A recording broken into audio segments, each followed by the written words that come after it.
நான் மரணத்தை விரும்புகிறேன். எனக்கு சீக்கிரமே செத்து போகணும். அப்போ தான் நான் சொர்க்கத்துக்கு போக முடியும். அங்கே தான் எங்கள் அம்மா இருக்காங்க. அங்கே தான் எனக்கு தண்ணி கிடைக்கும். அங்கே தான் எனக்கு சாப்பாடு கிடைக்கும். இது மரணத்தை எதிர்நோக்கி காத்திருக்கும் ஒரு குழந்தையினுடைய வார்த்தை. இது என்னைக்கோ நடந்தது கிடையாது. இப்போ காசால நடந்துட்டு இருக்க ஒரு விஷயம். கடந்த சில தினங்களுக்கு முன்பு காசாவில் பஞ்ச நிலை அப்படின்னு ஐநா அறிவிச்சாங்க. இந்த பஞ்சம் அப்படின்றது இயற்கை பேரிடனால ஏற்பட்டது கிடையாது.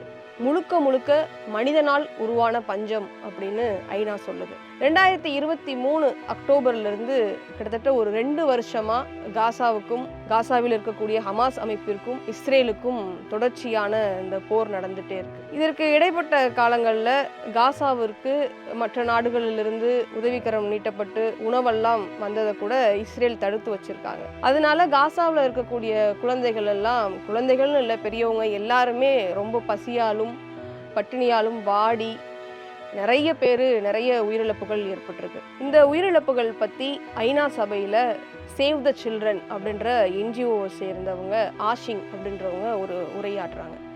அந்த உரையில அவங்க அந்த குழந்தைகள் கடைசி நிமிடங்களை எப்படியெல்லாம் கஷ்டப்பட்டு கடத்துறாங்க அப்படின்றத பத்தி ரொம்ப விவரமா சொல்லியிருக்காங்க. முழுமையா படித்தோம்னா நம்மளால தாங்கவே முடியாது, அப்படியான விஷயங்களை அவங்க சொல்லியிருக்காங்க. அந்த குழந்தைங்க ரொம்ப உடம்பு இழைச்சி போய் ரொம்ப மெலிஞ்சு ரொம்ப பலவீனமாகி ரொம்ப வலியோட இறக்குறாங்க அப்படின்றத சொல்லியிருக்காங்க. இவ்வளோ வலி இருக்கும்போது அந்த குழந்தைங்க அழணும் தானே, ஆனால் அந்த குழந்தைங்களால அழுகிறதுக்கு கூட முடியல. அந்த அளவுக்கு உடம்பு பலவீனமாக இருக்குது அப்படின்றத சொல்கிறாங்க. அவங்க இன்னொரு வார்த்தையும் சொல்கிறாங்க. காசாவில் பஞ்ச நிலை அப்படின்னு ஐநா சொன்னது வெறும் டெக்னிக்கல் டேர்ம் கிடையாது அப்படின்னு அதுக்கு ஒரு விளக்கமும் கொடுக்குறாங்க. என்ன அப்படின்னா, இந்த குழந்தைகள் எல்லாம் சாப்பிட்றதுக்கு சாப்பாடு இல்லாமல் ஊட்டச்சத்து பற்றாக்குறையோடு அந்த மருத்துவமனைகளுக்கு வராங்களாம்.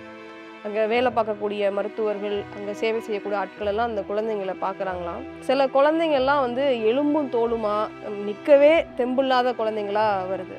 சில குழந்தைங்களுடைய உடம்புல அந்த சாப்பிட்றதுக்கான உணவு இல்லாததுனால கொழுப்பெல்லாம் கரைக்கப்பட்டு கடைசி நிலையில பயங்கர வலியோட இறக்குறாங்க. இதை வெறும் பஞ்சம் அப்படின்ற வார்த்தையை சொல்லி நம்ம தப்பிக்க முடியாது அப்படின்னு அவங்க பதிவு பண்றாங்க. இதை தடுக்க வேண்டியது நம்ம எல்லாருடைய கடமை அப்படிங்கிறதையும் அவங்க ஐநா சபையில பதிவு பண்றாங்க. ஐநா ஒரு தகவல் சொல்றது என்ன அப்படின்னா, இப்போதைக்கு காசாவில் இருக்கக்கூடிய மக்கள்ல ஒரு 5 லட்சம் பேருக்கிட்ட பட்டினியோடும் பசியோடும் இருக்காங்க அப்படின்னு சொல்லுது. இந்த 5 லட்சம் அப்படின்ற எண்ணிக்கை இன்னும் கொஞ்ச நாள்லயே 6 லட்சமா மாறுறதுக்கான வாய்ப்புகளும் இருக்கு அப்படின்னு சொல்றாங்க. இந்த 5 லட்சம் பேர்ல 1,32,000 பேர் ஊட்டச்சத்து குறைபாடு உள்ள குழந்தைகளா இருக்காங்க. இந்த குழந்தைகள்லையுமே கிட்டத்தட்ட 40,000 குழந்தைகள் இப்ப கூட இறக்கலாம் அப்படின்ற கண்டிஷன்ல இருக்காங்க. இவ்வளவு விஷயங்களையும் ஐநாவில் நிறைய பேர் ஆதாரங்களுடைய சொல்லும் பொழுதும் கூட இஸ்ரேலுடைய பிரதமர் நேதன்யாகு அவர் என்ன சொல்றாருன்னா, இது எல்லாமே பொய், இது எல்லாமே ஒரு ஃபேப்ரிகேட்டட் ரிப்போர்ட் தான் அப்படின்னு சொல்றாரு. இன்னொரு தரப்பும் இஸ்ரேல் என்ன சொல்றாங்க அப்படின்னா, நீங்க உணவு எல்லாம் அந்த இருக்க மக்களுக்காக கொடுக்குறீங்க, ஆனா அதெல்லாம் ஹமாஸ் தான் எடுத்துக்கிறாங்க, அதனாலதான் நாங்க எல்லாத்தையுமே தடை பண்ணி வச்சிருக்கோம் அப்படின்னு இஸ்ரேல் தரப்புல சொல்றாங்க. சர்வதேச மனிதாபிமான சட்டத்தின் கீழ் பட்டினியை ஒரு போர் ஆயுதமா பயன்படுத்துறது அப்படிங்கிறது தடை செய்யப்பட்டது. காசாவில் மனிதர்களால் உருவாக்கப்பட்ட பஞ்சத்தை உடனடியாக நிறுத்தியே ஆகணும் அப்படின்னு ஐநா தீர்மானம் நிறைவேற்றிருக்காங்க.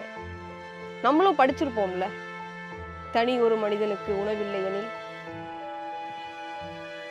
ஜகத்தினை அழித்திடுவோம்.